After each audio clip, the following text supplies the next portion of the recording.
On the night of April 11th, 2026, something happened that had not happened in nearly half a century. Senior officials from the United States of America and the Islamic Republic of Iran sat down face to face in the same room to negotiate. The last time anything close to this happened was before the 1979 Iranian Revolution, 47 years ago. The venue was the Serena Hotel in Islamabad, Pakistan. The stakes were the highest they had been since the Cuban Missile Crisis. 40 days of bombing had already killed over 3,400 people in Iran. Global oil prices had surged above $100 a barrel. The Strait of Hormuz, through which 20% of the world's entire oil supply travels every single day, had been blocked by Iran. A fragile 2-week ceasefire had been brokered just days earlier. And now, in the quiet capital of Pakistan, diplomats from two nations that had been enemies for nearly 5 decades were finally in the same room. The world was watching. The world was hoping. And then, after 21 exhausting hours of talks, it all collapsed. Today, we are going to break down exactly what happened in Islamabad, why the talks failed, and what it means for the world now that they have. Part 1. How we got here. To understand why the Islamabad talks happened and why they failed, you first need to understand how this war began. On February 28, 2026, the United States and Israel launched a massive coordinated surprise attack on Iran. The strikes killed Iranian Supreme Leader Ali Khamenei on the very first day. It was the most significant political assassination in decades. The attacks also targeted Iran's military infrastructure, nuclear facilities, and government buildings across the country. Iran responded immediately. It launched missile and drone strikes against Israel, against United States military bases across the Middle East, and against allied countries in the region. And then Iran did something that shook the entire global economy. It closed the Strait of Hormuz. Global oil prices exploded above $100 per barrel, almost overnight. Stock markets around the world crashed. Shipping companies began rerouting their vessels thousands of miles around Africa just to avoid the blocked strait. For 40 days, this war raged. Over 3,400 people were killed in Iran alone, including more than 1,600 civilians. And through it all, one country was quietly working the phones, sending messages, and building the bridge that neither side could build themselves. That country was Pakistan. Part 2. How Pakistan brought two enemies to the table. The story of how Pakistan became the mediator in one of the most consequential diplomatic moments of the 21st century is remarkable. Pakistan had a unique position that no other country could offer. It had strong relationships with both the United States and Iran. It had not participated in the war on either side. It had credibility in both Washington and Tehran. Pakistani Prime Minister Shehbaz Sharif and Army Chief Field Marshal Asim Munir had visited the White House in September 2025. They had built genuine personal relationships with Trump, Vance, and Secretary of State Marco Rubio. Those relationships proved decisive. As the war intensified in late March 2026, Pakistan began holding indirect talks with both sides through its diplomatic channels. On March 23rd, Pakistan formally offered to host direct negotiations. Then came the moment that changed everything. On the evening of April 7th, 2026, with less than 90 minutes remaining before Trump's stated deadline to launch a devastating new wave of strikes against Iran, Pakistani Prime Minister Shehbaz Sharif posted a message on social media that stunned the world. He announced that the United States and Iran had agreed to an immediate 2-week ceasefire,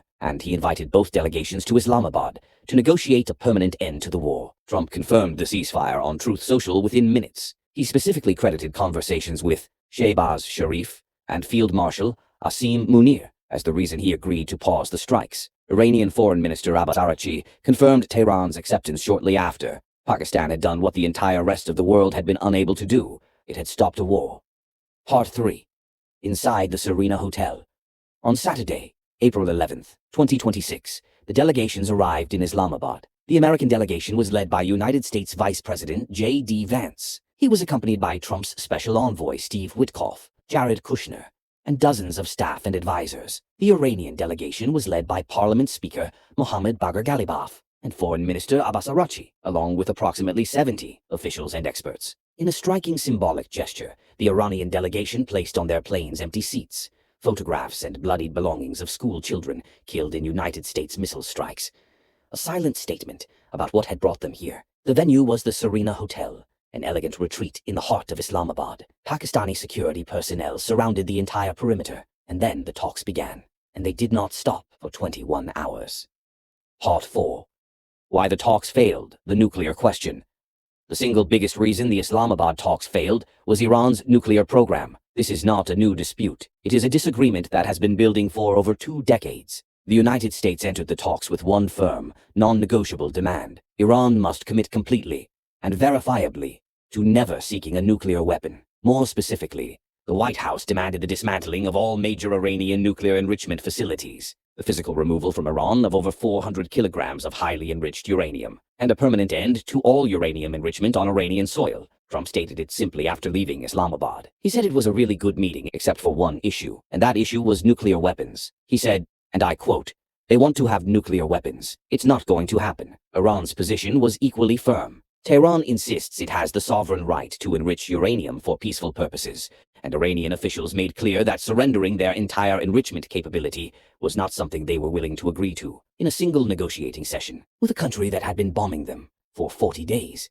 A professor of international relations at the London School of Economics described the United States' negotiating position as essentially asking Iran to capitulate. He noted that Iran's parliament speaker, Ghalibaf, had made one simple but powerful observation.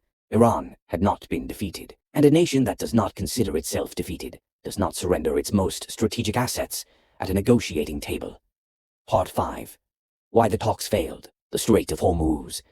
The second major sticking point was the Strait of Hormuz. Iran has controlled access to this narrow waterway since the war began. It represents Tehran's most powerful economic weapon, the ability to strangle the global oil supply simply by restricting who passes through 21 miles of water. The United States demanded that Iran immediately and unconditionally reopen the strait to all international shipping without requiring any payment or toll. Iran's position was fundamentally different. Tehran insisted it would allow passage, but only under the supervision of the Iranian armed forces. In practice, this meant Iran would retain permanent control over who passes through and under what conditions, something the United States could not accept. Iranian Foreign Minister Araghchi described what happened at this critical point in the negotiations with devastating clarity. He said the two sides had progressed to the very edge of a potential agreement. He said they were just inches away from a historic breakthrough. And then, the United States introduced what he described as maximalism and shifting goalposts, including Trump's new threat to blockade the Strait of Hormuz entirely.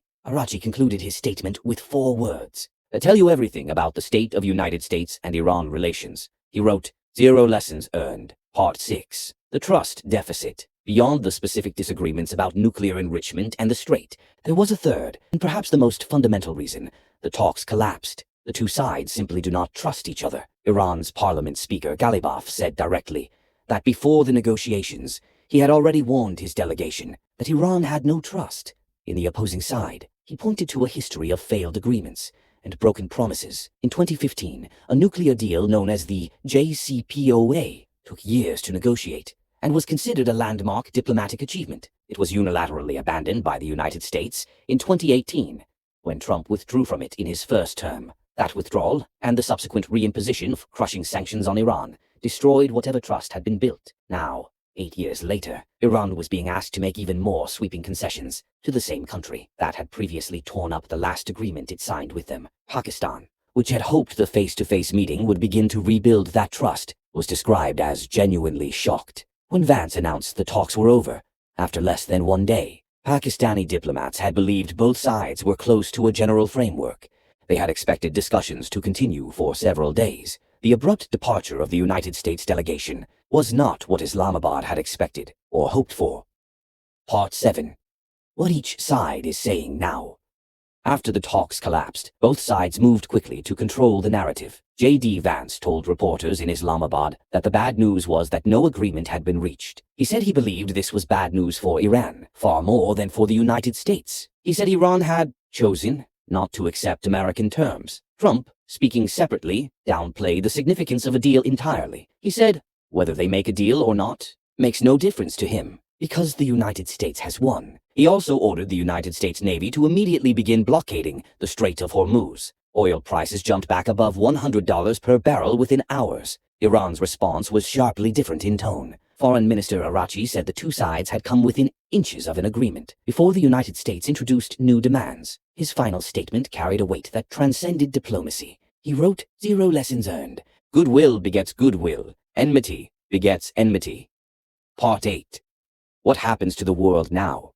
The failure of the Islamabad talks has left the world in an extraordinarily dangerous position. The 2-week ceasefire technically remains in place, but it is fragile, contested, and increasingly violated on multiple fronts. Here is what this failure means for the world. For global energy markets, the Strait of Hormuz remains the central danger.